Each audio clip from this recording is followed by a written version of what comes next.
ಕೆಲವರಿಗೆ ಮೈ ಮೇಲೆ ಏನಾದರೂ ಗಾಯಗಳಾಗುತ್ತೆ, ಏನೋ ತಾಕಿ ಅಥವಾ ಏನೋ ಅಪಘಾತ ಆಗಿ ಗಾಯಗಳಾಗುತ್ತೆ. ಕೆಲವರಿಗೆ ಆಪ್ರೇಷನ್ ಆದಮೇಲೆ ಅದು ಗಾಯ ಬೇಗ ವಾಸಿ ಆಗೋದಿಲ್ಲ, ಅಲ್ಲಿ ಪಸ್ ಥರ ಆಗುತ್ತೆ, ಆಮೇಲೆ ಅಲ್ಲಿಂದ ನೀರು ಬರ್ತಾ ಇರುತ್ತೆ.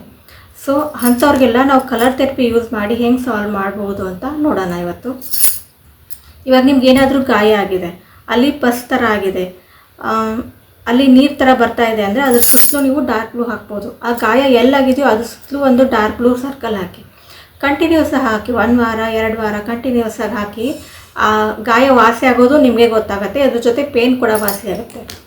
ನಿಮ್ಗೆ ಅಲ್ಲಿ ಪಸ್ ಆಗಿಲ್ಲ, ಓನ್ಲಿ ಪೇನ್ ಇದೆ ಅಂದರೆ ಅಲ್ಲಿ ಬ್ಲಡ್ ಸರ್ಕ್ಯುಲೇಷನ್ ಆಗ್ತಿರೋದಿಲ್ಲ ಅಂದರೆ ಅಲ್ಲಿ ಸ್ಕೈ ಬ್ಲೂ ಯೂಸ್ ಮಾಡ್ಬೋದು.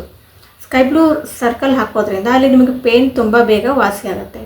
ಇನ್ನು ನಿಮಗೆ ಗಾಯ ಆಗಿಬಿಟ್ಟು ಅದರಿಂದ ಇನ್ಫೆಕ್ಷನ್ ಆಗಿದೆ ಅಂದರೆ ನೀವು ಅಲ್ಲಿ ಬ್ಲ್ಯಾಕ್ ಯೂಸ್ ಮಾಡಿ. ಅದ್ರ ಸುತ್ತಲೂ ಬ್ಲ್ಯಾಕ್ ಹಾಕೋದ್ರಿಂದ ನಿಮಗೆ ಇನ್ಫೆಕ್ಷನ್ ಕೂಡ ವಾಸಿ ಆಗುತ್ತೆ, ಗಾಯ ಕೂಡ ವಾಸಿ ಆಗುತ್ತೆ. ಇದನ್ನೆಲ್ಲ ಕಂಟಿನ್ಯೂಸ್ ಆಗಿ 1 ವಾರ 2 ವಾರ ಮಾಡಿ ನಿಮಗೆ ವಾಸಿ ಆಗಿದೆ ಅನಿಸಿದರೆ ನೀವು ಆಮೇಲೆ ಬಿಡ್ಬೋದು. ಇದರಿಂದ ಏನೂ ಸೈಡ್ ಎಫೆಕ್ಟ್ ಇರೋದಿಲ್ಲ.